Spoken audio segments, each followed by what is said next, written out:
ஆயிரம் கண்ணுடையால் சமயபுரம் மாரியம்மன் அருளால் இன்று உங்களுக்கு எல்லாம் நன்மையாக அமையட்டும். 28/12/2024 சாட்டர்டே, குரோதி மார்கழி மாதம் 13ஆம் தேதி, சனி, டிசம்பர். தேய்பிறை பிரதோஷம். நட்சத்திரம் இன்று இரவு 10:54 வரை அனுஷம், பின்பு கேட்டை.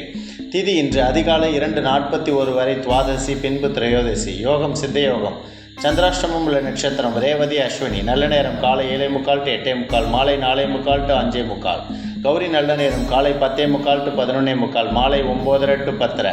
ராகு காலம் 9 to 10:30, யமகண்டம் 1 to 3, குளிகை 6 to 7:30, சூலம் கிழக்கு. இன்றைய ராசி பலன்: மேஷம் மேன்மை, ரிஷபம் வெற்றி, மிதுனம் நட்பு, கடகம் போட்டி, சிம்மம் சுகம். உங்கள் பொன்னான கைகளால் எங்களுடைய உழைப்புக்கு கருணை காட்டி லைக் பண்ணுங்கள், சப்ஸ்கிரைப் பண்ணுங்கள், ஷேர் பண்ணுங்கள், பெல் பட்டனை கிளிக் பண்ணுங்கள். அப்போ தான் நாங்கள் போடுற புதிய வீடியோ உங்களுக்கு வரும். நிறைய நல்ல விஷயங்களை உங்களுக்கு கொடுக்கறதுக்கு ஒரு ஊண்டுகோலாக இருக்கும். ஒரு நிமிஷத்துக்கு மேலே உள்ள வீடியோ எங்கள் சேனலுக்குள்ளே போய் பாருங்கள். கன்னி தனம், துலாம் வரவு, விருச்சிகம் முயற்சி, தனுசு உயர்வு, மகரம் கவலை, கும்பம் லாபம், மீனம் ஜெயம். இன்று மாசற்ற குழந்தைகள் தினம். திருபாய் அம்பானி பிறந்த தினம். இந்திய தொழிலதிபரும் டாடா சன்ஸின் முன்னாள் தலைவருமான ரத்தன் டாடா பிறந்த தினம். இன்றைய பொன்மொழி: பசும்பொன் தேவர், சிந்தனை எண்ணம். அடுத்த தலைமுறையை சிந்திப்பவன் தேசியவாதி, அடுத்த தேர்தலை சிந்திப்பவன் அரசியல்வாதி. நம்பிக்கை வார்த்தை: முயற்சி என்னும் மந்திரம் மனதில் இருக்கும் வரை எத்தந்திரத்திற்கும் தகுதியில்லை உன் வெற்றியை தட்டி பறித்திட. நம்பிக்கை நிறைந்த ஒருவர் யார் முன்னேயும் எப்போதும் மண்டியிடுவதில்லை. பிரதோஷ வரலாறும் அதன் மகிமையும். வடக்கில் காசியம்பதியில் அருளாசி புரிந்து வரும் ஸ்ரீ காசி விஸ்வநாதரும் ஸ்ரீ விசாலாட்சி அம்பிகையும் தென்னாட்டில் உள்ள மக்களுக்கும் நன்மைகள் புரிவதற்காக சிவகாசி மாநகரில் வீற்றிருந்து நல்லருள் புரிந்து வருகிறார்கள். ஒரு முறை தேவேந்திரன் தேவலோகத்தில் துர்வாச முனிவர் கொடுத்த பாரிஜாத பூவை அலட்சியப்படுத்தி தனது யானையின் தலை மீது வைத்தான். அந்த யானையும் அந்த மலரின் மகிமை அறியாது அம்மலரை தரையில் போட்டு காலால் தேய்த்தது. இதனால் வெகுண்ட துர்வாச முனிவர் தேவேந்திரனுடைய செருக்கை எண்ணி, இப்போதே உன் செல்வமும் தேவலோக பதவியும் லக்ஷ்மி தேவியும் உன்னை விட்டு மறையட்டும். உன் அகம்பாவத்தால் நீ பூவுலகம் சென்று மனிதர்களைப் போல பிறப்பு இறப்பு என்ற மாயையில் சிக்கி உழல்வாயாக என்று சாபமிட்டு சென்று விட்டார். முனிவரின் சாபத்தினால் செல்வத்தை எல்லாம் இழந்த தேவேந்திரன் பித்து பிடித்தவன் போலானான். தேவலோகம் களை இழந்தது. லக்ஷ்மி தேவியும் பார்க்கடலில் சென்று மறைந்தாள். அசுரகுருவான சுக்கராச்சாரியார் இறந்தவர்களை பிழைக்க வைக்கும் சஞ்சீவினி மந்திரத்தை அறிந்தவராதலால் அசுரகுருவின் ஆதிக்கம் மிகுந்தது. அசுரர்கள் பலம் ஓங்கியது. அசுரர்கள் தேவர்களை துன்புறுத்தி அவர்களுடைய மனைவி மக்களையும் கொடுமைப்படுத்தினார்கள். அசுரர்களின் கொடுமை தாழாமல் தேவேந்திரன் தேவகுருவான பிரகஸ்பதியிடம் சென்று நடந்ததை கூறினான். அவரும் வருத்தப்பட்டு உடனே தேவர்களோடு சென்று பிரம்மனிடம் முறையிட்டார்கள். பிரம்மதேவனும் மகாவிஷ்ணுவிடம் முறையிட அனைவரும் சேர்ந்து பார்க்கடலை கடைய வேண்டுமென்று மகாவிஷ்ணு யோசனை கூறினார். உடனே அனைவரும் ஒன்று கூடி மந்திரமனையை மத்தாக நட்டார்கள். சந்திரனை அடைத்தூணாக்கினார்கள். அஷ்டநாகங்களும் ஒன்றாகிய வாசுகி என்னும் சர்ப்பத்தை கயிறாக பூட்டினார்கள். மகாவிஷ்ணு ஆமை உருவெடுத்து மந்திரமனையின் அடியில் தாங்கி நின்றார். தேவர்கள் வாசுகியின் வாளையும் அசுரர்கள் தலைப்பகுதியையும் பிடித்து கொண்டு தசமி திதி என்று காலையில் பார்க்கடலை கடைந்தார்கள். வாசுகியானது உடல் வருத்தம் தாழாமல் பதைத்து நாத்துடித்து அடுத்த நாள் ஏகாதசி திதி என்று தனது 1000 வாய்களால் தனது விஷத்தை சிந்தியது. அந்த விஷம் ஆழகால விஷமாக மாறி உலகை அழிப்பது போல் பரவியது. உலகமே இருளடையும்படி இருந்தது. விஷ்ணுவும் அவ்விஷத்தில் எதிரே செல்ல முற்படும் போது அவ்விஷம் அவருடைய மேனியையும் கரிநிறமாக்கியது. அவரும் எதிர் நிற்க அஞ்சினார். அதன் பிறகு எல்லோரும் திருக்கைலாயம் சென்று நந்தி தேவரின் அனுமதி பெற்று பகவான் சிவபெருமானிடம் தஞ்சம் புகுந்தனர். மகாதேவா, உங்களுடைய கட்டளை இல்லாமல் பார்க்கடலை கடைய முற்பட்டோம். அமிர்தத்தை பெற எண்ணி விஷத்தை பெற்று நிற்கிறோம். அவ்விஷத்திலிருந்து எம்மை காக்க வேண்டும் என்று சிவபெருமானிடம் விண்ணப்பித்தனர். சர்வேஸ்வரனான சிவபெருமான் அந்த ஆழகால விஷத்தை எடுத்து தன் திருக்கரத்தில் வைத்து கொண்டு, ஓ தேவர்களே, இதை யாம் உண்ணவா அல்லது விட்டுவிடவா என்று வினவினார். தேவர்களும் தேவதேவா, இது தங்கள் திருக்கரத்தில் பட்டதுமே உருவத்தில் சிறுத்து விட்டது. இதை வெளியே விட்டால் உலகம் அழியும். எதிலும் முற்பாகம் உம்முடையதாகையால் முதலில் வந்த விஷத்தையும் தாங்களே உட்கொண்டொருள வேண்டும் என்றும் எங்களது உயிர்களை காத்ததற்கு அடையாளமாக இவ்விஷத்தை தங்கள் கண்டத்திலேயே தரித்தருளல் வேண்டும் என்றனர். பரமதையாளரான சிவபெருமான் அவ்விஷத்தை தனது கண்டத்திலேயே ஒரு நீல மணி போல தரித்து கொண்டார். அது முதல் அவருக்கு நீலகண்டன் என்று பெயர் வழங்கலாயிற்று. பின்பு மீண்டும் பார்க்கடலை கடைய ஆரம்பித்தார்கள். முதலில் வெளிப்பட்ட லக்ஷ்மியை திருமாலும் மற்றவைகளான ஐராவதம், காமதேனு, கற்பகதரு, சிந்தாமணி, கௌஸ்துபமணி, சூடாமணி, உச்சைஸ்வரம் முதலியவற்றை இந்திராதி தேவர்கள் ஏற்றுக்கொண்டனர். ஏகாதசி இரவு முடிந்து மறுநாள் துவாதசி அன்று பார்க்கடலில் இருந்து அமிர்தம் தோன்றியது. அதை மகாவிஷ்ணுவின் தந்திரத்தால் தேவர்கள் மட்டும் பகிர்ந்து உண்டனர். மிர்தம் என்றால் மரணம் என்று பொருள். அமிர்தம் என்றால் மரணமற்ற நிலையாகும். அமிர்தம் கிடைத்த சந்தோஷத்தில் தேவர்கள் ஆடியும் பாடியும் பொழுதை கழித்தனர். அடுத்த நாள் திரியோதசி திதியன்று தேவர்கள் சிவபெருமானை வணங்காமல் வீண் பொழுதை கழித்ததை எண்ணி வருந்தினார்கள். பின்பு பரமேஸ்வரனிடம் சென்று தங்களது பிழையை பொறுத்தருள வேண்டினார்கள். பகவான் தயாநிதி அல்லவா, உடனே மனம் மகிழ்ந்து நந்தி தேவரின் கொம்புகளுக்கிடையே நின்று ஆனந்த தாண்டவம் ஆடி அருளினார். அவர் நந்தி தேவரின் கொம்புகளுக்கிடையே நின்று ஆடிய நேரமே பிரதோஷ வேளையாகும். அதுவும் அன்று சனிக்கிழமையாகும். பகவானின் திருநடனம் கண்ட தேவர்கள் அச்சம், பயம், குழப்பம், தோஷம் யாவும் நீங்கி மகிழ்ச்சி அடைந்தனர். அதே பயனை பிரதோஷ விரதம் மூலம் நாமும் அடையலாம். பிரதோஷ வரலாறை காண்போம். புண்ணிய ஸ்தலமான காசி மாநகரில் சிவலிங்கம் ஒன்றை பிரதிஷ்டம் செய்து பார்க்கவர் என்னும் முனிவர் வழிபாடு செய்து வந்தார். இவர் பிருகு முனிவரின் மகன். சிவ தரிசனத்தை காண முடியாமையால் மனம் வருந்தினார். ஆனால் தன் முயற்சியில் பின்னடையாமல் தவத்தை மேற்கொண்டார். முனிவரின் கடும் தவத்தை மெச்சி சிவபெருமான் தரிசனமளித்தார்.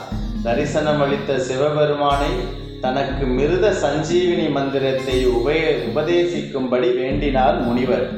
மிருத சஞ்சீவினி மந்திரம் என்பது இறந்தவர்களை உயிர் பெற்று எழ வைப்பது. இவ்வளவு சக்தியுள்ள மந்திரத்தை சிவபெருமானிடமிருந்து உபதேசமாக பெற்றார் பார்க்கவர். பார்க்கவரை தான் நாம் சுக்கிரன் என அழைக்கிறோம். இனி சுக்கிரன் என்னும் பெயரிலேயே பார்க்கவ முனிவரை அழைப்போம். இக்காலகட்டத்தில் தேவலோகத்தில் அசுரர்களுக்கும் தேவர்களுக்கும் இடையே போர் மூண்டது. தங்களது ஆட்சியே தேவலோகத்தில் இருக்க வேண்டும் என தேவர்களும் அசுரர்களும் சண்டையிட்டனர். இத்தீவிர சண்டை பல நாட்கள் தொடர்ந்தது. தேவர்கள் பலத்தில் ஓங்கி நின்றதால் அசுரர்கள் பலர் மாண்டனர். தங்களது வீழ்ச்சி நாளுக்கு நாள் பெருகுவதை உணர்ந்த அசுரர்கள் தக்க வழி ஒன்றை தேடினர். மிருத சஞ்சீவினி மந்திரத்தை அறிந்த சுக்கிரனே அசுரசேனை தனது குருவாக ஏற்றுக்கொண்டது. அசுரர்கள் தலைமையை ஏற்ற சுக்கிரன் அசுரர்களின் வீழ்ச்சியை கண்டு பொறுக்காதவராக ஆனார். தான் சிவபெருமானிடமிருந்து பெற்ற மிருத சஞ்சீவினி மந்திரத்தை கொண்டு போரில் மாண்ட அசுரர்களை உயிர் பிழைக்க வைத்தார். இதனால் அசுரர்களின் பலம் அதிகமானது. அவர்கள் புதிய பலத்துடன் போரிட்டனர். அசுரர்களின் புதிய பலத்தை அறிந்த தேவர்கள் பயம் கொண்டனர். தேவர்களின் வீழ்ச்சியை தடுக்க தக்க வழி ஒன்றினை கண்டனர். தேவர்களின் தலைவரான பிரகஸ்பதியிடம் அதை கூறினர்.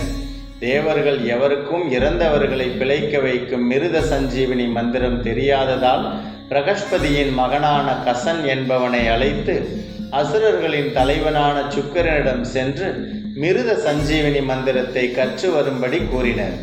கசன் பொறுப்பை ஏற்றுக்கொண்டு சுக்கிரனிடம் மந்திரத்தை கற்று வரச் சென்றான். சுக்கிரனுக்கு தேவயானி என்னும் மகள் ஒருத்தி இருந்தாள். பேரழகியான அவளை தனது சாமர்த்தியத்தால் உள்ளம் கவர்ந்தான் கசன்.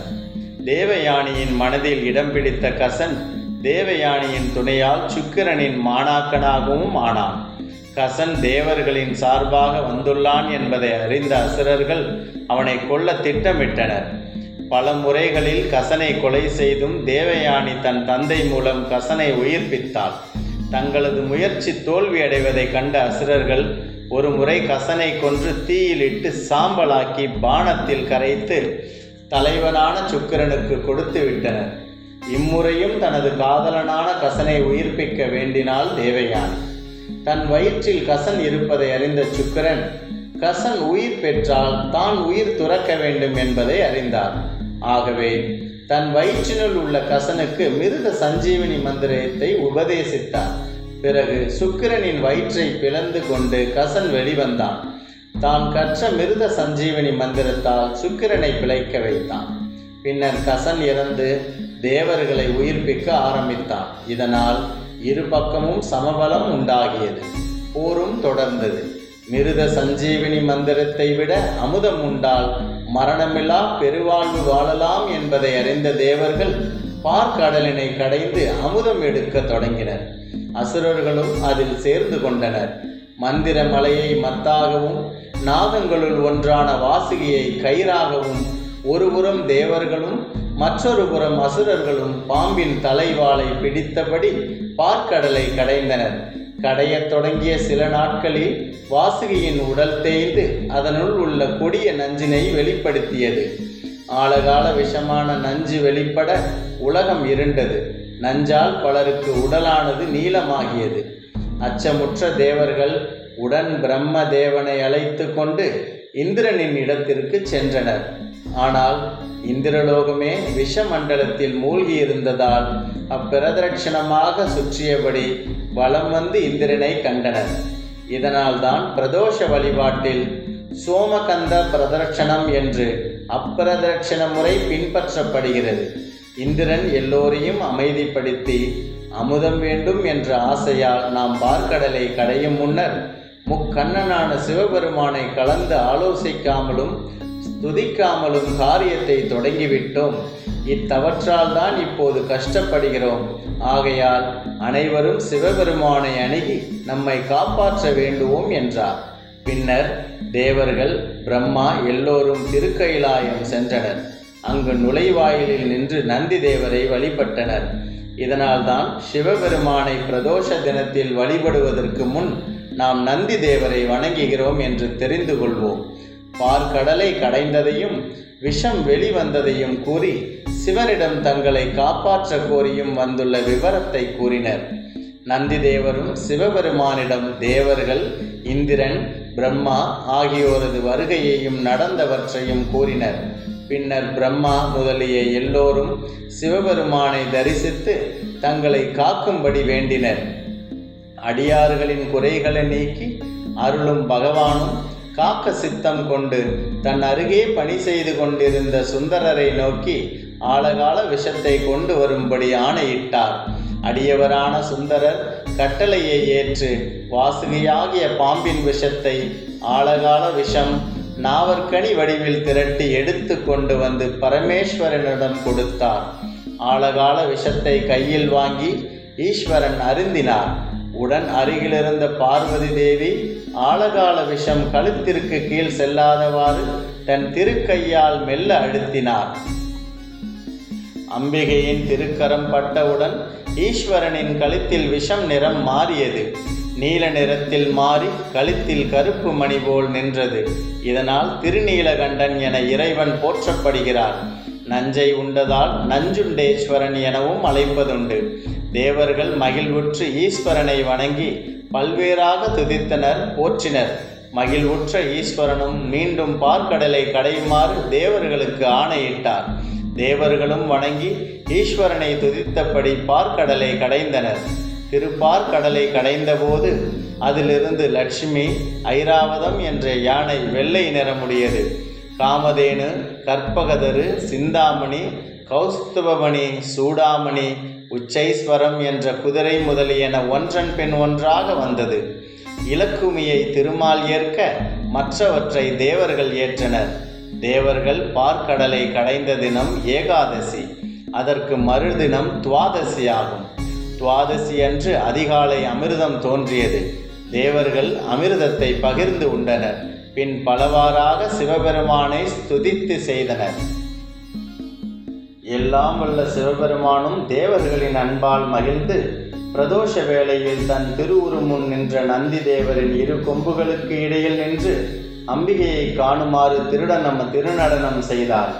தேவர்களும் அம்பிகையும் சிவபெருமானையும் வணங்கினர். அது முதல் திரையோதசி திதியன்று மாலை நேரம் 4:30 முதல் 7 மணி வரை பிரதோஷ காலமாயிற்று. சிவபெருமானுக்கு மட்டுமே உகந்த இப்பண்டிகை அனைத்துலக ஜீவராசிகளும் தேவர்கள், விஷ்ணு, பிரம்மா என அனைவராலும் ஒன்று சேர்ந்து விரதம் இருந்த பண்டிகை என்ற பெருமைக்குரியது. எனவே உபவாசம் இருந்து பிரதோஷ காலத்தில் சிவபெருமானை பூஜிப்பவர்கள் சகல சௌபாக்கியங்களையும் ஆரோக்கியத்தையும் பெற்று இம்மையிலும் மறுமையிலும் நலமுடன் வாழ்வர் என்பது திண்ணம். நாமும் விரதமிருந்து இப்பிரதோஷ வழிபாட்டினை மேற்கொண்டு எல்லா நலனையும் பெறுவோமாக. நந்தி தேவரை வழிபடுவதனால் என்ன பலன்? சிவபெருமானுக்கு ருத்ரம் என்னும் பெயர் உண்டு. ருத்ரன் என்பதற்கு பொருள் துக்கத்தை விரட்டுபவன் என்பது. ருகு என்றால் துக்கம், இத்ரன் என்றால் ஓட்டுபவன். ருத்ரம் என்னும் திருநாமம் நந்திகேஸ்வரருக்கும் உரியதாகும். ஆகையால் பிரதோஷ காலத்தில் சிவபெருமானை வழிபடுவதற்கு முன்னர் துக்கத்தை போக்குவராய் விளங்கும் நந்திகேஸ்வரரை வழிபட வேண்டும். தேவர்கள் தங்கள் குறைகளை களைய சிவபெருமானை அணுகும் முன் நந்திகேஸ்வரரை தான் அணுகினார்கள். அதை போன்று நாமும் நம் சிவபெருமானை வழிபடும் முன் நந்திகேஸ்வரரை வழிபடுவதல் அவசியமாகும். நந்திகேஸ்வரரை வழிபடும் போது அருகம்புல்லால் ஆன மாலையை நந்தி தேவருக்கு அணிவித்தும் நெய்யால் விளக்கேற்றியும் வழிபடுவது நல்லது. வில்வத்தால் நந்தி தேவரை அலங்கரித்து அர்ச்சித்தால் பெரும் நன்மைகளை பெறலாம். இத்துடன் சிவப்பு அரிசியில் வெல்லம் கலந்து நந்தி தேவருக்கு நெய்வேத்தியம் செய்யலாம். நந்தி தேவருக்கு ஏன் முதல் வழிபாடு? வேத கோஷங்கள் ஒலிக்க சிவபெருமான் பார்வதி தேவியுடன் கைலாயத்தில் வீற்றிருந்தார். அப்பொழுது வீணையை மீட்டிக் கொண்டு வந்த நாரதர் சிவபெருமானை வணங்கி, பெருமானே, பூலோகத்தில் மக்கள் அறியாமையால் துன்புறுகின்றனர். அறியாமை இருளால் தங்கள் திருநாமத்தை கூட ஓத மறந்திட்டனர். அவர்களது அறியாமையை தாங்கள் போக்க வேண்டும் என வேண்டினார். உடன் நாரதரது கோரிக்கையை ஏற்ற சிவபெருமான் தான் பூலோகம் சென்று தர்மத்தை காக்கிறேன் என கூறினார். மேலும் நான் வரும் வரை நந்தி தேவன் எனது இடத்தில் இருப்பான். நந்தி தேவன் பக்தியில் என்னை போன்றவன் ஆதியில் அவதரித்தவன். நானே நந்தி தேவன், தர்மமே வடிவானவன். சிவாய நம எனும் மந்திரத்தின் உருவகம் நந்தி தேவனே. எப்போதும் என்னை சுமந்து நிற்கும் நந்தி தேவன் எனக்கு ஈடாக திகழ்பவன். எனவே நந்தி தேவரை வழிபாடு செய்பவருக்கு சிறந்த பக்தியும் நல்ல குழந்தை செல்வங்களும் சகல காரிய சித்தியும் உயர்ந்த பதவிகளும் நல்லெண்ணங்கள் நல்லொழுக்கங்கள் கிடைக்கும். இவற்றிற்கு மேலாக முக்தி எனும் வீடு பேற்றையும் அடைவர் என விளக்கினார்.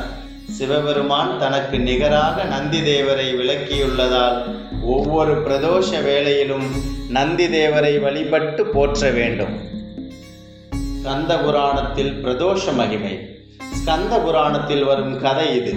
அடர்ந்த காடு ஒன்றில் விதவை தாய் ஒருத்தி தன் மகனுடன் சென்று கொண்டிருந்தாள். சற்று தூரத்தில் குழந்தை ஒன்றின் அழுகுரல் கேட்டு அங்கு சென்று பார்த்தாள். மரத்தடியில் அழுது கொண்டிருந்த குழந்தையை கண்டு அக்குழந்தையின் துணை யாரும் உள்ளனரா என சுற்றுமுற்றும் தேடினான். யாரையும் காணவில்லை. தனக்குள்ள கஷ்டத்தில் தன் குழந்தையையே வளர்க்க முடியவில்லை. இக்குழந்தையை எப்படி வளர்ப்பது என திகைத்தபடி யோசித்தார். அந்நேரம் அங்கு வந்த முனிவர் ஒருவர், பெண்ணே, இக்குழந்தை ஒரு நாட்டின் இளவரசன்.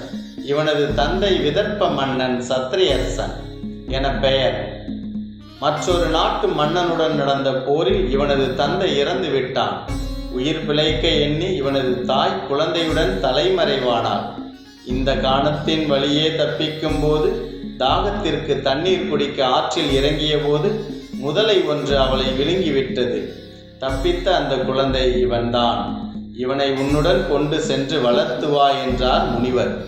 முனிவரே, அரசனுக்கு பிறந்த இக்குழந்தைக்கு இப்படி வறுமை ஏற்பட காரணம் என அம்மாதரசி கேட்டார். அதற்கு முனிவர், முற்பிறவியில் இவனது தந்தை பாண்டிய மன்னனாய் இருந்தான். திடீரென்று தனது நாட்டின் மீது மாற்று நாட்டு அரசன் படையெடுக்க தான் செய்து வந்த பிரதோஷ பூஜையை பூர்த்தி செய்யாமல் சண்டைக்கு சென்றிட்டான். பாதியில் பிரதோஷ பூஜையை பூர்த்தி செய்யாமல் கைவிட்டதால் சிவதோஷத்திற்கு ஆளாகி அடுத்த பிறவியில் துர்மரணமும் குடும்பத்திற்கு வசதி குறைவும் அடைந்திட்டான் என கூறி முடித்தார். மேலும் முறைப்படி பிரதோஷத்தை அனுஷ்டிக்கும் முறையையும் கூறினார். நமஸ்கரித்து விதவை தாயும் தன் வீடு சென்றாள். தூய மனதுடன் பிரதோஷ விரதத்தை அனுசரித்து வந்தாள். தன் குழந்தை போல இளவரசனையும் வளர்த்து வந்தாள். ஒரு நாள் இரு குழந்தைகளுக்கும் காட்டு வழியில் புதையல் ஒன்று கிடைத்தது. அதை தன் தாயிடம் தந்தனர். வயது வளர்ந்த அரசகுமாரன் ஒரு தினம் காட்டில் கந்தர்வ பெண் ஒருவரை கண்டான். இருவரும் ஒருவர் மீது ஒருவர் அன்பு செலுத்தினர். கந்தர்வ பெண்ணின் தந்தையும் தன் மகளை இளவரசனுக்கு மணம் செய்வித்தார். இழந்த அவனது நாட்டையும் மீட்டுக் கொடுத்தார். தனது உடன்பிறவா சகோதரனான விதவை தாயார் மகனை மந்திரியாக்கி நாட்டை சுகமுடன் ஆண்டு வந்தான் இளவரசன். சிவ பூஜையையும் பிரதோஷ வழிபாட்டையும் செய்து வந்ததால் பெற்ற பலனை நினைவிற்கொண்டு சிவ வழிபாட்டை தொடர்ந்து மேற்கொண்டான். பிரதோஷ பூஜையில் நாம் செய்ய வேண்டியவை: நந்தி தேவருக்கு அபிஷேகம் செய்யும் போது எண்ணெய், பால், தயிர், சந்தனம், இளநீர், பன்னீர் போன்றவை தரலாம். அபிஷேகம் முடிந்தபின் அருகம்புல் பூ சாற்றிய பின் வில்வத்தால் அர்ச்சனை செய்வது நமக்கு நன்மை தரும். உற்சவமூர்த்திக்கு பூஜையின் போது பால், இளநீர், தயிர், பஞ்சாமிர்தம், சந்தனம் இவற்றினை தரலாம். உற்சவமூர்த்திக்கான பூஜையின் போது நமது அணிகலன்களை, நகைகளை உற்சவமூர்த்திக்கு அணிவித்து தீபாராதனை முடிந்த பின்னர் நகையை அணிந்து கொண்டால் நன்மை பல நமக்கு கிட்டும். நந்தி தேவரது தீபாராதனைக்கு பிறகு மூலவருக்கு நடக்கும் தீபாராதனையை நந்தி தேவரது 2 கொம்புகளுக்கு இடையே பார்த்தால் சகல தோஷமும் பாபமும் நீங்கும். மூலவரது தீபாராதனை முடிந்த பின்பு நந்திகேஸ்வரது காதில் பிறர் கேட்காதவாறு நம்முடைய குறைகளையும் கோரிக்கைகளையும் அவரிடம் கூறுதல் வேண்டும். இவ்வாறு 12 பிரதோஷ காலங்கள் வரை கூறி வந்தால் காரிய பலிதம் நடக்கும். இது திண்ணம். நந்திகேஸ்வரருக்கு நெய்வேத்தியமாக பச்சரிசியுடன் வெல்லம் கலந்து வைத்து வழிபாட்டிற்கு பிறகு எல்லோருக்கும் கொடுக்க வேண்டும். இவ்வாறு கொடுப்பதாலோ அல்லது கொடுப்பதை வாங்கி சாப்பிடுவதாலோ நமது தோஷங்கள் தொலையும். நந்தி தேவர் மற்றும் உற்சவர், மூலவர் ஆகியோருக்கு தீபாராதனை செய்யும் போது இறைவனின் திருநாமங்களையும் சிவபுராண பாடல்களையும் பாடுதல் வேண்டும். இவ்வாறு பக்தியுடன் பாடுவதால் தோஷம், பாவம், கஷ்டம் நீங்கி நன்மை பல பெறலாம். முக்கியமாக பிரதோஷ நாளன்று உபவாசம் இருந்து கடவுளை வழிபட வேண்டும். தரிசனம் முடிந்த பின்னர் பால், பழம் அருந்தி வெறும் தரையில் படுத்து உறங்கினால் பிரதோஷத்திற்கான முழு பலன் கிடைக்கும். நன்றி, வணக்கம். பிரதோஷ பூஜையின் பலன்கள். குறைகள் பல உடைய இந்த மனித வாழ்வை நிறைவுடையதாக்கிக் கொள்ளவே நாம் கடவுளை வழிபடுகிறோம். சிவனாருக்கு செய்யப்படும் வழிபாடுகளில் முக்கியமான பிரதோஷ வழிபாட்டால் கிட்டும் பலன்கள் பல பல. நோய் நீங்கி நலம் பெறுவர், கடன் நீங்கி தனம் பெறுவர், துன்பம் நீங்கி இன்ப வாழ்வு பெற்றிடுவர், முக்தி அடைந்திடுவர், பாவங்கள் ஒழிந்து புண்ணியங்கள் பல கோடி கிட்டும், அறியாமை இருள் நீங்கி ஞானம் பெறுவர், மழலை செல்வம் கிட்டும், செல்வச் செழுமை கிட்டும். சனிக்கிழமைகளில் வரும் பிரதோஷ தினங்களில் மாலை 4:30 முதல் 7 மணி வரை ஆலயத்தில் வழிபாடு செய்தால் 1 வருடமும் தினமும் ஆலயம் சென்ற பலன் கிட்டும். பிரதோஷ தினங்களில் அன்று முழுவதும் உபவாசம் இருத்தல் அவசியம். மகா பிரதோஷம் என்றால் என்ன? மது, மங்கை, கொள்ளை, பொய் கூறுதல் இவற்றினால் பல்வேறான பாவங்கள், மகாபாதகம் ஏற்படும். இந்த பாதகத்தை துடைத்து நன்னெறி அடைய சனிக்கிழமைகளில் வரும் பிரதோஷ தினத்தன்று முழு உபவாசம் இருந்து பிரதோஷ நேரத்தில் வழிபடுதல் வேண்டும். மேலும் 1 வருடம் கோயிலுக்கு சென்ற பலனும் கிடைக்கும். அபிஷேக பொருளால் விளையும் பலன்கள். பாலை கொடுத்தால் என்ன கிடைக்கும்? நோய்கள் தீரும், நீண்ட ஆயுள் கிடைக்கும். மலர்களை கொடுத்தால் என்ன கிடைக்கும்? தெய்வ தரிசனம் கிடைக்கும். எண்ணெய், தைலம் கொடுத்தால் என்ன கிடைக்கும்? அகவாழ்வு கிடைக்கும்.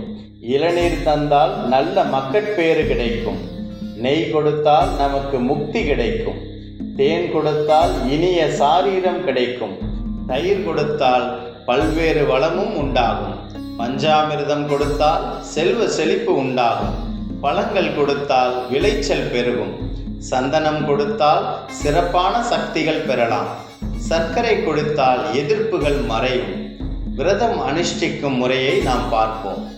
வளர்பிறை, தேர்பிறை என்ற 2 பட்சங்களிலும் வரும் திரையோதசி திதி அன்று காலையில் எழுந்து நீராடி சிவநாம சிந்தனையுடன் சிவாலயம் சென்று வழிபட வேண்டும். அன்று முழுவதும் உணவின்றி உபவாசம் இருக்க வேண்டும். பிரதோஷ வேளை என்பது மாலை 4:30 முதல் 6 மணி வரையுள்ள காலமாகும். பிரதோஷ வேளையில் சிவலிங்க மூர்த்தத்தை இடபதேவரின் 2 கொம்புகளுக்கிடையே கண்டு வணங்க வேண்டும். 5 எழுத்தை ஜபம் செய்ய வேண்டும். நம் சிந்தனைகளை வேறொரு விதத்தில் சிதறவிடக்கூடாது. சிவபெருமான் பிரதோஷ காலத்தில் இடபதேவரின் 2 கொம்புகளுக்கிடையே உயிர்கள் உய்யும் பொருட்டு திருநடனம் புரிகின்றார். அப்போது சரஸ்வதி வீணை வாசித்தார். இந்திரன் புல்லாங்குழல் ஊதினார். பிரம்மதேவர் தாளம் போட்டார். லட்சுமி தேவி பாடினார். திருமால் மிருதங்கம் வாசித்தார். தேவர்கள், முனிவர்கள், சித்தர்கள், யக்ஷர்கள், சின்னார்கள், திசைபாலர்கள் முதலிய அனைவரும் வந்து பிரதோஷ காலத்தில் இறைவனை வழிபட்டார்கள். பிரதோஷ காலங்கள் 5 வகைப்படும். அவை நித்திய பிரதோஷம், பக்ஷ பிரதோஷம், மாத பிரதோஷம், மகா பிரதோஷம், பிரளய பிரதோஷம்.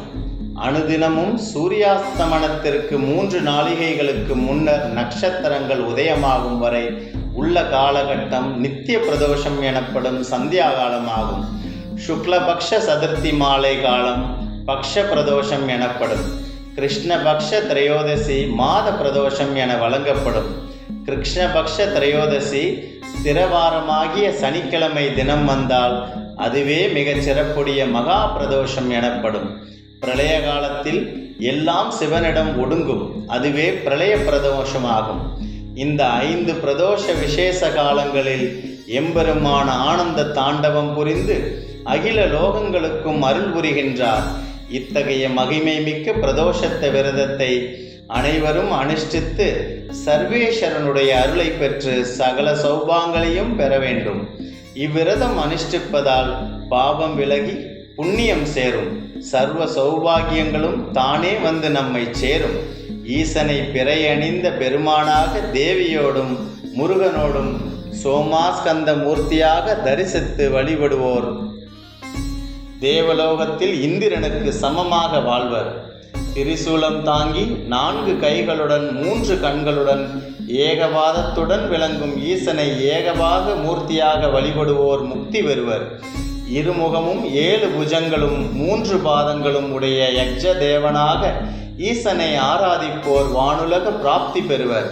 நந்தியுடன் சிவகணங்கள் ஈசனை பணிந்து வணங்கும் உருவிலே ஆராதிப்பவர் கணங்களுக்கு தலைவனாக விளங்குபவர். ரிஷபத்தில் மதிசூடிய மகேஸ்வரனை தேவியுடன் ரிஷபாருட மூர்த்தியாக பிரதோஷ காலத்தில் வழிபடுவோர் 1000 அஸ்வமேத யாகங்களை செய்த பலனை பெறுவர். மானிட பிறவி எடுத்த பயன் வீணாகாமல் இருப்பதற்கு இப்பிரதோஷ விரதத்தை நமது நித்திய கர்மா போல் அவசியம் அனுஷ்டிக்க வேண்டும். சிவகணத்தவர்களுக்கு தலைவராக விளங்கும் நந்தி தேவர் ஒப்பற்ற பெருமையை பெற்றவர். தர்மமே உருவானவர். சிவாய நம எனும் ஸ்ரீ பஞ்சாட்சர வடிவமானவர். எம்பெருமானுக்கு வாகனமாக இருக்கும் பேறு பெற்றவர். அயன், அரி, இந்திரன், தேவர்கள், முனிவர்கள் முதலியோரால் போற்றப்படுபவர். பிரதோஷ காலத்தில் நந்தி தேவருக்கு நெய் விளக்கேற்றி வெல்லம் கலந்த அரிசியை நெய்வேதிப்போர் அருகம்புல் ஆராதனையும் நடைபெறும் வில்வதளத்தால் அர்ச்சனையும் அலங்காரமும் செய்வர். திருக்கைலை மாமலையில் ஐயன் உமையம்மையுடன் நவரத்தினமணி பதித்த மரகத ஊஞ்சலில் எழுந்தருளுவர். அது சமயம் எதிரிலே காட்சி தரும் ரிஷபதேவரின் மூச்சு காற்று பட்டு ஊஞ்சல் மிக அழகாக ஆடும். இக்காரணம் பற்றிய சிவசன்னதிக்கு முன்னால் நந்தி தேவர் திருத்தோற்றம் அளிக்கிறார். ஊழி காலத்தில் 7 கடலும் ஒரு கடலாகி பிரபஞ்சமே ஒன்றினுள் ஒன்று அடங்கி இறுதியிலே அனைத்துமே சிவனுள் அடக்கம் என்னும் நிலையில் பிரம்மாதி தேவர்கள் முனிவர்கள் கூட சிவசக்தியினுள் அடங்கி ஒடுங்கி விடுகின்றனர். அது சமயம் நந்தி தேவர் மட்டும் எம்பெருமான் திருக்கருணையால் சிவனுள் ஒடுங்காமல் சிவனின் வாகனமாய் விளங்குகிறார். பிரதோஷ வேளைகளில் பரமேஸ்வரன் உலக சக்தி முழுவதையும் தம் வசம் ஒடுக்கி கொண்டு நர்த்தனம் செய்யும் வேளையில் நாம் ஈஸ்வரனை வழிபட வேண்டும். சோமசூக்த பிரதக்ஷணம் என்றால் என்ன? பிரதோஷ காலத்தில் மட்டுமே சோமசூக்த பிரதக்ஷணம் மிகவும் விசேஷமானதாகும். ஆழகால விஷம் தேவர்களை பிரதட்சணமாக சிவன் சன்னதிக்கு போக விடாமல் தடுத்தது. அதனால் தேவர்கள் ஆழகால விஷத்திற்கு அஞ்சி இறைவனை சரணமடைந்தால் போதும் என்ற நிலையில் அப்பிரதர்ஷனமாகவே அங்குமெங்குமாக அலைந்து சிவன் சன்னதிக்கு சென்று தரிசித்தார்கள். இவ்வாறு தேவர்கள் வலமும் இடமுமாக ஓடி வந்த நிலையைத்தான் சோமசூத்திர பிரதக்ஷணம் என்கின்றனர். முதலில் நந்தி தேவரையும் சிவபெருமானையும் வழிபட வேண்டும். அடுத்து அப்பிரதக்ஷணமாக சண்டிகேஸ்வரர் சந்நிதி வரை சென்று அவரை தரிசித்து அப்படியே திரும்ப வந்து முன்போல் நந்தி தேவரையும் சிவனையும் தரிசிக்க வேண்டும். அடுத்து வழக்கம்போல் பிரதக்ஷணமாக அபிஷேக தீர்த்தம் விழும் கோமிகி வரை வர வேண்டும். கோமிகியை கடக்காமல் வந்த வழியே திரும்பி பிரதக்ஷணமாக சென்று நந்தியையும் சிவனையும் தரிசிக்க வேண்டும். இங்கனம் 3 முறை பிரதக்ஷணம் செய்ய வேண்டும். இவ்வாறு பிரதக்ஷணம் செய்வதால் அநேக அஸ்வமேத யாகம் செய்த பலன் கிட்டும் என்று கூறப்படுகிறது. மலர்களின் மகிமையை பற்றி அறிவோம். வியாச முனிவர் சனத்குமார முனிவரை வணங்கி, சுவாமி, சிவலிங்க பிரதிஷ்டையால் அடையும் பயனும், சிவபூஜையில் புஷ்பார்ச்சனை செய்வதால் வரும் பயனும், பாலினால் அபிஷேகம் செய்வதால் வரும் பயனும் இவையென்று விரித்து சொல்ல வேண்டும் என்று கேட்டார். அதற்கிணங்கி சனத்குமார முனிவர் கூறலானார். பராசர புத்திரனே, அக்னிஷ்டோமம், உகத்தியம், வாஜவேயம், பௌகண்டீகரம், அதிராத்திரம், அப்தோர்யாமம் என்னும் 7 யாகங்களையும் முறைப்படி தட்சிணை கொடுத்து அன்னதானங்கள் செய்து முறைப்படி முடித்தவர்கள் எந்த பயனை அடைவார்களோ அந்த பயனை ஒரு சிவலிங்க பிரதிஷ்டை செய்வதன் அடைந்து விடுவான். ஆடவரோ பெண்டீரோ சூத்திரரோ நபும்சகர்களோ சிவலிங்க பிரதிஷ்டை செய்தவர்கள் எவ்வகையினரும் அற்புத வருஷங்கள் உருத்திர பதவியில் வாழ்வார்கள். மனித பிறவி எடுத்தது முதல் வைகாசி, ஐப்பசி, கார்த்திகை, மாசி மாதங்களில் கங்கை முதலான மகாநதிகளில் நீராடி அடையும் பயனை சிவபூஜைக்கு சந்தன தானம் கொடுப்பதன் மூலம் அடைவார்கள். சிவாராதனைக்காக பூதாஜனங்கள் செய்தவர்கள் அநேக கோடி காலம் உருத்திர சாருத்தியத்தை அடைந்து உருத்திரலோகத்தில் வாழ்வார்கள். சிவலிங்காபிஷேகத்திற்கு தைல தானம் செய்தவர்கள் அதனிலும் 4 பங்கு சிறப்பான பயனை அடைவார்கள். நெய்தானம் செய்வதன் 60 கோடி வருஷமும், கைலை பசுவின் பாலை தானம் கொடுத்தவன் 80 கோடி வருஷமும் உருத்திரப்பதையில் வாழ்வார்கள். 3 வேளைகளிலும் நீராடி பக்ஷோபாவாசங்களை ஆயுள் காலம் வரையிலும் செய்தவர்கள் அடையும் பலனை சிவலிங்கத்துக்கு பாலாபிஷேகம் 1 முறை செய்வதனால் அடையலாம். 100 கோதானம் செய்வதால் வரும் பயனை சிவபெருமானுக்கு சாத்திய ஒரு மலரால் அடையலாம். சிவபெருமானை ஆடல் பாடல் இன்னிசை கருவிகளால் மகிழ்வித்தவன். தான் செய்த 100 குற்றங்கள் மன்னிக்கப்படுவான். கருணைதல் மலரால் சிரவண மாசத்திலும், தாமரையால் புரட்டாசி மாதத்திலும், நாயுருவி, தர்ப்பை முதலியவற்றால் ஐப்பசி மாதத்திலும், பூஜிக்கத்தகும் உற்பலம், கரவிதம், வெள்ளருக்கு, சம்பகம், வில்வம், அருகு முதலியவற்றால் எக்காலமும் சிவபெருமானை பூஜிக்கலாம். சிவபெருமானுக்கு வெண்மையான மலர்களில் விருப்பம் அதிகம். கொக்கு, மந்தாரை, கரவீரம், வெள்ளருக்கு, ஊமத்தம் என்று 4 மலர்களின் கந்தத்தையும் சிவபெருமான் ஆக்கி ராணிப்பார். கொக்கு மந்தாரையும் தாமரையும் நிர்மாலியமாக மாட்டாது. ஒரு வளம் 1000 கரவீரமலரையும் ஓர் வெள்ளருக்கு 1000 உர்பலத்திற்கும் சமம். சரபுன்னை ஒன்றுக்கு 1000 சிந்து புஷ்பங்கள் சமம். கர்ணிகாரம் ஒன்றிற்கு 1000 சுரபுன்னை இணையாகும். சிந்து புஷ்பம் 1000த்திற்கு ஓர் கண்டங்கத்திரி மலர் சமம். எல்லா மலர்களையும் விட வில்வபத்திரமே சிறப்பானது. வில்வபத்திரத்திற்கு சிவபெருமான் மகிழ்வதை போல வேறு எந்த மலருக்கும் மகிழ்வதில்லை. சிறந்த மலர்களால் பெரும் போகங்கள் யாவற்றையும் ஒன்று சேர்த்தால் அதை விட 64 மடங்கு பயனை வில்வத்தை சூட்டுவதால் அடையலாம். சிவபெருமானுக்கு அர்ச்சிக்கத்தக்க நல்ல மலர்களை முயற்சி செய்து தேடி அஷ்டமி, திரையோதசி, சதுர்த்தி முதலிய தினங்களில் அவற்றால் பூஜித்தல் வேண்டும். பத்திர புஷ்களால் சிவபெருமானுக்கு அர்ச்சனை செய்வதன் துர்கதி அடைய மாட்டான். சிவ சந்நிதியில் எப்போதும் திருவிளக்கு தொண்டு செய்தவன் உருத்திரலோகத்திய கட்டளையை நியமித்தவன் ருத்ர சாரூபியம் அடைவான். சிவபெருமானே சர்வலோக காரணபூதர் என்று உணர்ந்து திரிகரணங்களும் இணைந்து பூஜித்தவன் உருத்திர சாயுஜ்யம் அடைவான் என்று ஸ்நத்குமார முனிவர் சொன்னார்.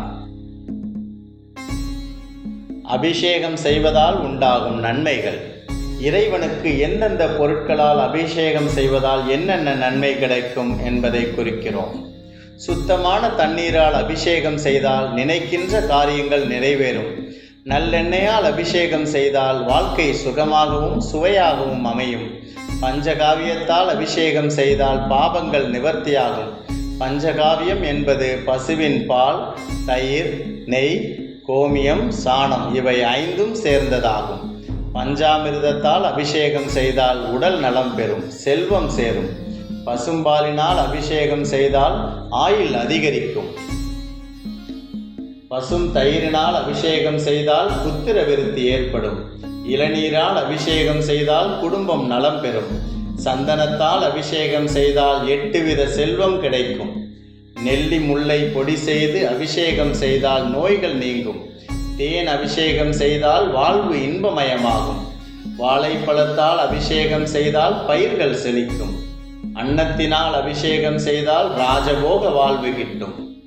அபிஷேகம் செய்ய உகந்த நாட்கள்: விநாயகருக்கு ஞாயிற்றுக்கிழமை அன்று பூஜை செய்ய வேண்டும்.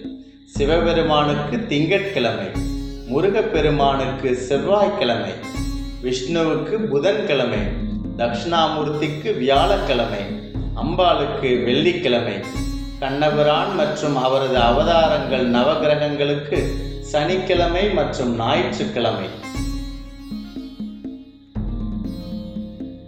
பிரதோஷ நேரத்தில் 5 எழுத்தை ஓத வேண்டும். பிரதோஷ நேரத்தில் தேவியுடன் கூடிய சந்திரசேகரர் ரிஷப வாகனத்தில் ஆலயத்தை 3 முறை வலம் வருவதை வணங்க வேண்டும். முதல் சுற்றில் செய்யப்படும் வேத பாராயணத்தையும், 2ஆம் சுற்றில் செய்யப்படும் திருமுறை பாராயணத்தையும், 3வது சுற்றில் செய்யப்படும் நாதஸ்வர இன்னிசையையும் உடன் வலம் வந்து கேட்க வேண்டும். பிரதட்சணம் செய்யும் முறை: முதலில் சிவலிங்கத்தையும் ரிஷபதேவரையும் வணங்கிக் கொண்டு அப்பிரதட்சணமாக சண்டேஸ்வரர் சன்னதி வரை சென்று அவரை வணங்கிக் கொண்டு அப்படியே திரும்பி வந்து முன்போல் சிவலிங்கத்தையும் ரிஷபதேவரையும் வணங்கிக் கொண்டு எப்பொழுதும் போல் பிரதட்சணமாக ஆலயத்தை வலம் வருவது போல் வலம் வந்து சுவாமி அபிஷேக தீர்த்தம் விழும் நிர்மால்ய தொட்டியை கடக்காமல் அப்படியே வந்தபடியே திரும்பி அப்பிரதட்சணமாக சந்நிதிக்கு வந்து சிவலிங்கத்தையும் ரிஷபதேவரையும் வணங்க வேண்டும். இவ்வாறு 3 முறை செய்ய வேண்டும். இதனால் அசுவமேத யாகம் செய்த பலன் கிடைக்கும். வாருங்கள், திருநீற்றின் பெருமை. விபூதி, பசிதம், பஷ்பம், ஷாரம், ரக்ஷா என்ற 5 காரண பெயர்கள் திருநீற்றுக்கு உண்டு. நிறைந்த செல்வத்தை அளிப்பதால், விபூதி எல்லா பாவங்களையும் உண்டு விடுவதால், பஷ்பம் ஒளிவீச செய்வதால், பசிதம் வரக்கூடிய ஆபத்துகளை கழிப்பதால், ஷாரம் பூதம், பிசாசு, பிரம்மார்ஷம், பிறவி நோய் ஆகிய அச்சங்களிலிருந்து காப்பதால் ரக்ஷா என்று கூறப்படுகிறது. சங்கு ஒன்றை தவிர மற்ற எந்த ஒரு வெண்மையான பொருளை எரித்தாலும் அவை கருமை நிறமாக மாறும். ஆனால் கருமை பசஞ்சாணத்தை எரித்தால் வெண்மையான திருநீர் கிடைக்கிறது. மனதில் ஏற்படும் கருமைகளை போக்கி ஆன்மாவை தூய்மைப்படுத்தும் வலிமை திருநீற்றிற்கே உண்டு. சிவாய நம என்று கூறி திருநீர் அணிவதால் கீழ்கண்ட சுகங்கள் கிடைக்கும் என்று வள்ளலார் பாடியுள்ளார். பாடற்கினிய வாக்கும் பாலும் சோறும் பரிந்தளிக்கும், கூடற்கினிய அடியவர் தம் கூட்டமளிக்கும், ஆடற்கினிய நெஞ்சே நீ அஞ்சேல் என்மேல் ஆணை கண்டால், தேடற்கரிய திருவணிக்கும் சிவாய நம என்றிடு நீரே. திருநீறு சிறந்த கிருமி நாசினி உடலில் பூச, துர்நீரை இழுக்கும் முகத்தில் பூச, முகவாதம் வராது தடுக்கும். நெற்றியில் 3 கோடுகளாக திருநீறு தரிப்பதால் கீழ்கண்ட நன்மைகள் உண்டாகும். வாதம், பித்தம், ஸ்லேத்துமம் ஆகியவற்றை சமநிலைப்படுத்தும். மனம், வாக்கு, காயம் ஆகியவற்றை தூய்மையாக்கும். ஆணவம், கர்மம், மாயை நீக்கும். காமம், வெகுளி, மயக்கம் தீரும். பிரார்த்தம், சஞ்சிதம், ஆகாமியம் என்ற தத்துவங்களை உணர்த்தும். ஆன்ம தத்துவம், வித்யா தத்துவம், சிவ தத்துவம் ஆகியவற்றை தெளிவுறக் கொடுக்கும். சந்தேகம், மயக்கம், விபரீதம் ஆகியவற்றை போக்கும். இறப்பு, நிகழ்வு, எதிர்வு ஆகியவற்றை தடுக்கும். காலம், பொருள், தேசம் ஆகியவற்றை தரும். கூன் பாண்டியன் என்ற மன்னனின் வெப்ப நோய் நீங்க திருஞான சம்பந்த பெருமாள் பாடிய திருநீற்று பதிகத்தை திருநீற்றை பூசிக்கொள்ளும் பொழுது உச்சரிக்க வேண்டும். திருநீற்று பதிகம். மந்திரமாவது நீரு வானவர் மேலது நீரு, சுந்தரமாவது நீரு துதிக்கப்படுவது நீரு, தந்திரமாவது நீரு சமயத்தில் உள்ளது நீரு, செந்துவர் வாயுமை பங்கன் திரு ஆளவாயன் திருநீரே, வேதத்தில் உள்ளது நீரு, வெந்துயர் தீர்ப்பது நீரு, போதந்தருவது நீரு, உண்மை தவிர்ப்பது நீரு, ஓதந்தருவது நீரு, உண்மை உள்ளது நீரு, சீதப்புணல் வயல் சூழ்ந்த திரு ஆளவாயன் திருநீரே, முத்தி தருவது நீரு, முனிவர் அணிவது நீரு. திருநீரு உருத்ராகம், வில்வம், ஸ்படிலிங்கம், பஞ்சாட்சரம் ஆய்ந்த 5ம் சிவ சின்னங்களாகும். வில்வமே செல்வம். வில்வ இலைகளே சிவஸ்வரூபம். அதில் உள்ள முட்கள் சக்தி சொரூபம். கிளைகள் வேதமாகும். வேர்கள் 11 கோடி ருத்திரர்கள். 5 வில்வங்களை எடுத்து 4 திசைகளுக்கு 4 இலைகளையும் நடுவில் ஒரு வில்வ இலையையும் அதன் அருகில் ஒரு துளசியையும் வைத்து பூஜித்தால் சிவசக்தியை பூஜிப்பதற்கு சமமாகும். உருத்ராகமும் ருத்ராட்சமும் அதன் வகைகளும். சைவர்களுக்குரிய சில சின்னங்கள் 3. உருத்ராக்கம், திருநீரு, திருவைந்தெழுந்து நமசிவாய உச்சரிப்ப. அவற்றில் உருத்ராகம் முக்கியமானது. உருத்ராட்சம் வகைகளின் பலன்களை பற்றி பார்ப்போம். 1 முகம் முதல் 13 முகம் வரையில் உள்ளது. ஏகமுக உருத்ராகத்துக்கு இறைவன் பரமசிவன். இதனை பூணின் பிரம்மவதையாலாய் பாவம் நீங்கும். 2 முகம் உடையதற்கு இறை மணிகண்டன். இதனை தற்கின் கொலைப்பாவம் போகும். 3 முக கண்டிக்கு அனல் தெய்வம். இதனை அணியின் வினை தீரும். சுசி, பவமானன், பாலகன் என்பர். 4 முக கண்டிக்கு அதிதெய்வம் நான்முகன். இதனை தாங்கின் நர்வதை பாவம் தீரும். 5 முக கண்டிற்கு இறை காளாங்கி. இதனை தரிக்கின் உணவால் ஆயதீங்கு தீரும். 6 முக கண்டிக்கு 6 முகனே அதிபன். இதனை பூணின் பிரம்மவதை போகும். 7 முக கண்டிக்கு ஈசன் நாகேசன். இதனை தரிக்கின் கலவானாய குற்றம் நீங்கும். 8 முக கண்டிக்கு ஈசன் விநாயகன்.